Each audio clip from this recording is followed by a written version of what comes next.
May mga time talaga o araw na may hindi ko maiwasan na hindi mainis sa mga amo ko kaya nakakasagot ako sa kanila ng hindi nila nagugustuhan. Gaya kanina bago ako umakyat ay inutusan pa ako ng magwalis daw ako sa labas kasi puno na daw ng mga dumi na naipon dahil sa hangin. So, iwan ko bakit din naipon dito sa tapat ng gate namin lahat ng mga sinupin at mga dumi alikabok. Nainis talaga ako. No choice kasi kailangan ko daw walisan. Sinabi ko naman bukas na lang kasi anong oras na mag-alas 12 na.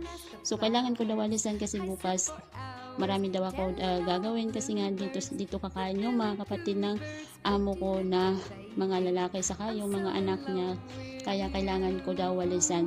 So, hindi na daw ng bukas. So, ayun, pagkatapos ko magwalis ay nagtrapo na ako sa may mga upuan kasi bukas para hindi ko na lang matrapuan kasi nga umulan kanina umaga. So, ayan, ewan ko ba bakit dito sa Saudi, kunting ulan lang, pati alikabok na. Pero pasalamat pa rin ako kasi kagandahan sa mga amo ko kasi pag alam nilang nainis ako ay hindi na sila maraming sinasabi. Ang sinasabi lang nila, sige na gawin mo na.